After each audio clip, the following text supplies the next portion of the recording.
नमस्कार रसिकहो. मोरया शिक्षण संस्था पिंपरी चिंचवड पुणे आयोजित अभिवाचन स्पर्धेत मी आपणा सगळ्यांसाठी आज वर्तमानपत्रातील एका स्तंभाचं वाचन करीत आहे. सगुण निर्गुण या अंतर्गत प्राजक्त देशमुख लिखित मरणाचा प्रश्न या सदराचं मी वाचन करीत आहे. मृत्यू या गोष्टीबद्दल मला अनन्यसाधारण कुतूहल आहे. लहानपणी लाईटच्या बटनांशी खेळताना हे कुतूहल जागं झालं असावं. बटन चालू केलं की बल्ब लागला. बटन बंद केलं की बल्ब विझला. मग मी बराच वेळ मध्यभागी बटन ठेवायचा प्रयत्न करायचो. म्हणजे असण्या आणि नसण्याच्या नेमक्या क्षणाला काय होत असेल? आयुष्यभर लिहिलेलं जगण्याचं पुस्तक भरभर डोळ्यासमोरून जात असेल की जन्म ते मृत्यूची आसक्ती ते विरक्ती हा प्रवास नेमका कोणत्या थांब्यावर जाऊन आवर्तन पूर्ण करत असेल? मृत्यूक्षणी अचानक उमगलेलं सत्य जर वृद्धापकाळी नाही पण अधेमध्येच कळालं तर? तो सिद्धार्थाच्या बुद्ध प्राप्तीच्या क्षणासारखा शहाणा होण्याचा क्षण असेल का? निदान त्या क्षणी तरी हे सगळंच किती व्यर्थ होतं हे आकळत असेल का हो? जे पहिल्या श्वासाला कळायला हवं ते अखेरच्या क्षणी का ठेवलं असेल बरं? मग देव म्हणा, निर्मिक म्हणा किंवा निसर्ग म्हणा, अशा सगळ्यांनीच हे शहाणपण आल्यानंतरचा क्षण मृत्यूचा ठरवला असेल का? पण खरंच हे शहाणपण येत तरी असेल का हो? की एकमेव उरलेल्या आणि शेवटच्या फाटलेल्या पानाच्या सस्पेन्स कादंबरीसारखं सगळं संदिग्धच राहत असेल? की ह्याच्या अगदी विपरीत रेडिओची सुई एखाद्या निरर्थक स्टेशनवर असल्यावर ऐकू येणारी खरखर म्हणजे हे जगणं आणि अचानक एखादं स्टेशन सापडावं ज्यावर मधुर गाणं सुरू असावं म्हणजे मृत्यू?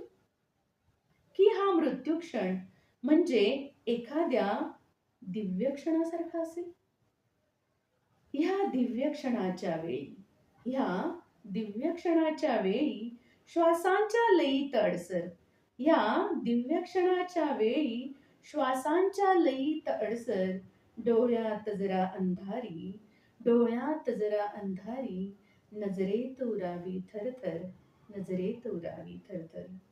थरथर ते जे आहे ते, थरथर ते जे आहे ते, की हलते व्याकुळ पाणी? थरथर ते जे आहे ते, की हलते व्याकुळ पाणी, नजरेत धुराची चिमणी, अंतरात घरघर गिरणी, अंतरात घरघर गिरणी. गिरणीची थांबे घरघर, गिरणीची थांबे घरघर, भोंग्यांची विलाप लीला, निढळातून विहंग फडफड, खोपेही मोडकळीला, खोपेही मोडकळीला. पण मोडकळीच्या अंती, पण मोडकळीच्या अंती सृजनाची येई नांदी. व्योमात जयाचे मूळ, व्योमात जयाचे मूळ, हे विश्व तयाची फांदी, हे विश्व तयाची फांदी.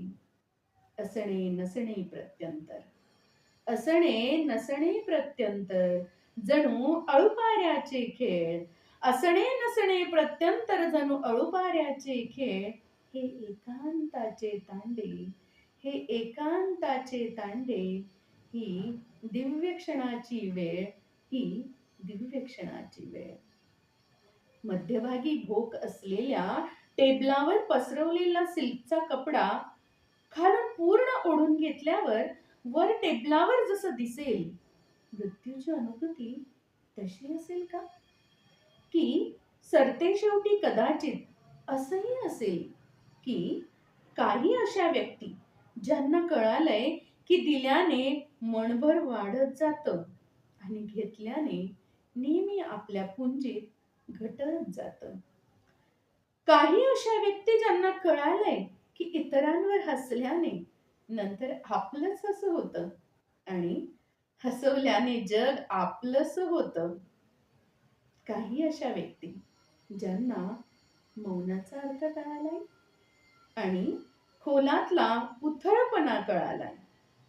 अहो, आयुष्य हे जर नाटक असेल, तर काही असे कलाकार ज्यांना भूमिकेच्या लांबीपेक्षा खोली कळाली, ज्यांना ज्या क्षणी स्वतःभोवती फिरता फिरता इतरांचीही प्रदक्षिणा चुकता कामा नये हे पृथ्वी तत्व कळालं असेल, ज्यांना हलकं बुडतं आणि जड तरंगतं हे विपरीत फिजिक्सचं तुका तत्व कळालं असेल, ज्यांना कळालंय की भय, भूक, निद्रा वाढेल तितकी वाढते, त्याला अंत नाही, ज्यांना कळालंय की आभाळात पसरायचं असेल तर तितकंच जमिनीत खोल रुतावं लागतं.